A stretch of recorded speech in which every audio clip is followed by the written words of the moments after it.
বন্ধুরা, একটু দাঁড়ান, আমার কথাটা মনোযোগ দিয়ে শুনুন।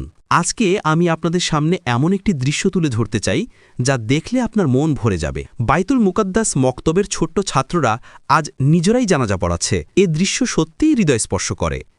ভাবুন তো, এই বাচ্চারা যদি এমন শিক্ষা পাচ্ছে, তাহলে ভবিষ্যতে আর আলাদা ইমাম সাহেব খুঁজতে হবে না। নিজের মা বাবা আত্মীয়স্বজন ইন্তেকাল করলে ওরা নিজেরাই জানাজা পড়াতে পারবে। কি অসাধারণ একটি বিষয়, তাই না? আজকের এই সফলতার পেছনে যিনি অক্লান্ত পরিশ্রম করেছেন তিনি আমাদের অত্যন্ত সম্মানিত শামসুল আলম সাহেব। আল্লাহর অশেষ কৃপায় তিনি হাফিজ, মাওলানা ও কারি সব ডিগ্রির অধিকারী। তার আন্তরিক পরিশ্রম ও ত্যাগ না থাকলে আমাদের সন্তানকে এই পর্যায়ে নিয়ে আসা সম্ভব হতো না। এনাকে কিছু বলার জন্য আমি বিনীতভাবে আবেদন করেছি, তাই সবার কাছে অনুগ্রহ করে মনোযোগ দিয়ে তার কথা শুনবেন। আসসালামু আলাইকুম ওয়া রাহমাতুল্লাহি ওয়া বারাকাতুহু।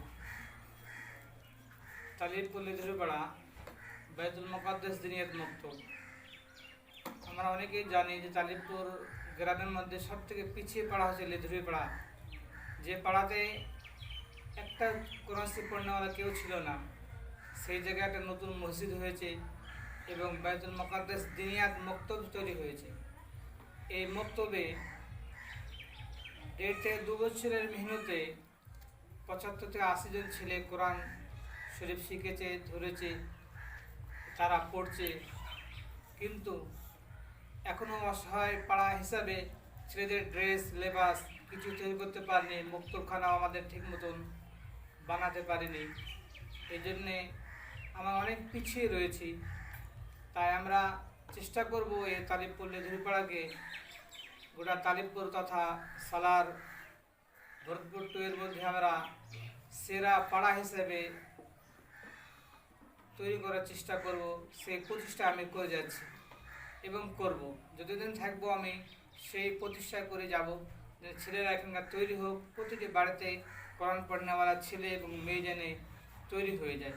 আল্লাহ আমাদের সকলকে সে তৌফিক দান করুক এবং আপনারা সকলে এই জন্য দোয়া করবেন, পারলে একটু সহযোগিতা হাতও বাড়িয়ে দেবেন ইনশাআল্লাহ।